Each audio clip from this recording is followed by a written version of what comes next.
오늘은 한국의 자유주의에 대해서 설명을 드리겠습니다. 크게 두 가지로 설명을 드리는데요.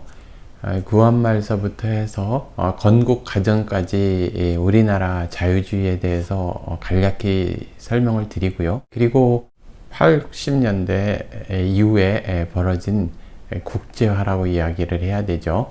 박정희 대통령의 산업화 정책이 성공적으로 마무리된 다음에 시민사회가 태동을 하고 기업이 국제화되면서 국제화의 의미에서의 자유주의, 그 두 가지에 대해서 설명을 드려보겠습니다. 한국의 자유주의의 시초는 구한말 선교사들에 의해서 자유민주주의 사상이 우리나라에 전파된 겁니다. 특히요, 한국의 자유주의는 박용효, 유길준, 이러한 사람들이 서양의 학문을 접하면서 자유주의를 이렇게 눈을 뜨게 됐죠. 신분의 속박에서 벗어나서 자유로운 인간, 자유로운 개인, 이런 것을 알게 된 겁니다. 우리나라 자유주의 시작이 바람직하고 제대로 방향을 잡은 것은 그 서재필, 유길준, 박용효, 이후에 이승만 대통령, 이런 분들에 의해서 자유주의가 잘 정제되고 자유주의 사상이 보급되면서 그것이 나중에 건국 과정으로 이르게 된 겁니다. 여기서 우리가 좀 생각해 볼 것은요, 민족주의를 연구하는 사람들은 이제 자유주의하고 민족주의하고 약간 대립으로 봅니다. 그러니까 민족주의는 약간 집단주의 성향이 있고 자유주의는 개인을 기초로 했기 때문이죠. 그렇지만 초창기 단계, 그러니까 구한말에서 건국 과정에 이르는 우리나라 자유주의는 서양의 근대 국민국가, 그러니까 영국과 프랑스에서 말하는 근대 국민국가 형식으로 당시 국가가 존재하지 않았기 때문에 근대 민족국가의 개념, 그러한 개념을 가진다는 그러한 주장을 하는 학자들도 상당히 있습니다. 그러니까 다시 말해서요, 우리나라 자유주의는 개인을 기초로 하고 또 그것이 공화제를 바탕으로 법의 지배를 받고 제도의 받침을 받고 이민민주주의에 흐르지 않는 그러한 정제된 미국식 그리고 영국식 그러한 자유주의 그리고 자유민주주의의 도입 그리고 그런 건국을 기초로 마련을 했으면서도요, 일제 지배라는 특수 상황에 있어서 그 당시 시민을 민족으로 본 의미입니다. 이 부분을 좀 더 쉽게 설명을 드리면, 제가 이전 동영상에서 말씀을 드렸는데, 그 서양의 민족주의에는 영국과 프랑스형이 있는데 거기는 시민성을 바탕으로 한 국가, 민족, 시민의 개념이고, 그리고 독일은 혈연, 그리고 동부 유럽은 저항적 민족주의라고 말씀을 드렸죠.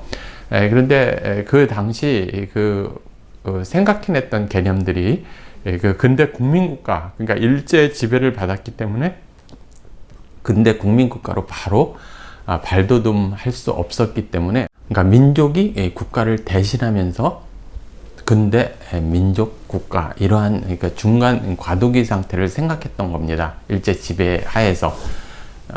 이해가 되셨을지 모르겠는데, 그 당시 지식인들이 상당히 우수한 것 같습니다. 저도 이걸 공부를 하면서 이때 있는 이 당시에 서재필, 또 이승만 대통령, 그리고 그 이전에 박용효, 유길준, 이런 사람들이 정말 우수한 사람들이구나. 이러한 개념들을 우리나라에 토착화시켜서 이렇게 승화시켰구나, 이것 발견하면서 상당히 기뻤습니다. 다시 말씀을 드리면, 독립이 된 나라가 아니니까 민족이 국가를 대신해서 근대 국민국가의 기초를 마련해서 일단 해방을 맞이하겠다. 그러니까 우리나라 당시 그 민족주의는 폐쇄적 민족주의에 국한된 것이 아니라 근대 국민국가 전 단계 역할을 생각을 한 겁니다. 그렇게 하고 해방을 맞이한 다음에는 이제 근대 국민국가로 1948년 8월 15일 비로소 대한민국이 건국이 되면서 근대 국민국가로 형성이 되는 거죠. 그러면서 자유주의가 개인을 기초로 하고 또 그리고 대의민주주의를 채택을 하고 또 공화제 형태를 띠고 우리가 자유주의를 이야기를 하면 흔히들 이렇게 영국과 프랑스형이 좀 나누는데요. 영국은 인민민주주의 이러한 위험성, 그리고 대중민주주의, 우민 정치 이런 것의 위험성 때문에 대의민주주의, 법의 지배, 그리고 공화제 제도 이러한 것을 상당히 강조하는 반면에 이제 프랑스 같은 경우는 좀 더 그거보다는 직접 민주주의를 더 선호하는 경향이 있죠. 근데 우리나라 건국 과정을 보고 제도의 도입을 보면 그 대의민주주의, 그리고 공화제 이런 것을 잘 이렇게 정제돼서 만들어내고 국가를 건국했다는 걸 알 수 있습니다. 이제 건국 과정에 관여했던 분들이 우수하다는 걸 느끼는 것이요. 당시 인민민주주의의 선동 이런 것에 이렇게 보호를 하기 위해서 우민정치, 선동정치, 광장정치 이런 그 공산화의 위협, 공산주의자들의 선동을 상당 부분 이렇게 제어할 수 있는 방법이 그런 거죠. 의회민주주의, 대의제, 공화제 이런 것을 분명히 하면서 건국이 된 거죠. 상당히 바람직한 형태라고 이야기를 할 수가 있습니다. 흔히들 자유주의가 이렇게 굉장히 이상적인 것 같지만 자유주의가 극단적으로 가면 그게 인민민주주의하고 연결될 수 있거든요. 그리고 인민민주주의 쪽하고 결합되거나 또 선동이 돼서 이용당할 수 있는 그러한 맹점이 있었던 것인데 그런 것을 이제 잘 극복을 하게 된 거죠. 그래서 그런 형태로도 우리나라가 이제 건국이 된 거고, 우리나라의 좌파 세력은 계속 인민민주주의 그리고 북하고 연결되고 광장민주주의 이러한 식으로 폭민화, 우민화를 통해서 자유민주주의를 정복하려는 형태로 이제 성장해 왔고, 계속 지속적으로 해방 이전서부터 해방 공간 그리고 해방 이후에 있어서 대한민국을 위협하면서 다른 한편으로 성장해 왔습니다. 그것은 제가 이제 다른 동영상에서 설명을 자세히 드리겠습니다. 어찌됐든 우리나라가 자유민주주의, 그러니까 공화제를 바탕으로 그리고 대의제를 바탕으로 이러한 것이 유지되고 그러다가 이제 그 발전주의 경제 성장 모델에 의해서 가난한 나라가 상당히 산업화 정책에 성공하게 됐죠. 두 번째 이제 자유화 단계에서 설명을 드리는 것은 저는 이 단계를 국제화라고 설명을 드리겠습니다. 국제화는 자유화는 어떤 철학적 의미, 그리고 사상적 의미, 어떤 제도적 의미 이런 거에 반면에 국제화는 이제 그 기업이라든지 경제 부분에 있어서 변화를 말하는데요. 제가 지난 시간에 말씀을 드린 발전주의 그 국가 모델을 위해서 박정희 대통령의 성공적인 산업화 정책이 성공을 하니 드디어 이제 대한민국의 대기업이라는 것이 형성이 됐고요. 그리고 또 노동자 계급이 형성이 되고 중산층이 형성이 되고 이러면서 사회가 상당히 다양화되고 다원화됐습니다. 특히 제가 주목하고 싶은 것은 산업화 이전에는 상회 수준인 삼성 그리고 자전거 포점 수준인 현대가 국제적인 대기업 형태로 성장하게 된 겁니다.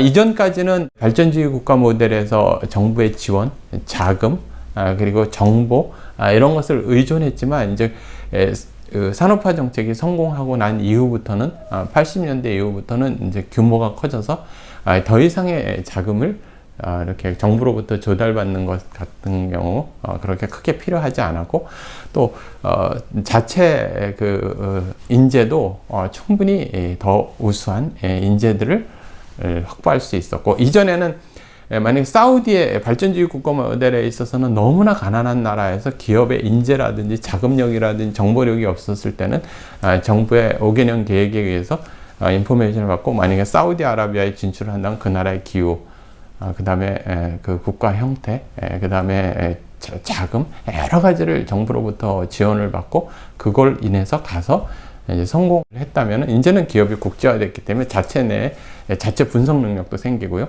자금 조달 능력도 생기고 이렇게 된 겁니다.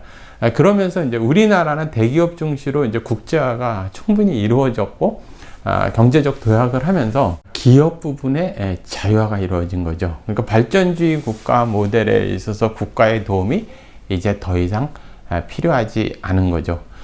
또 한편으로는 그리고 중산층이 드디어 형성이 된 겁니다.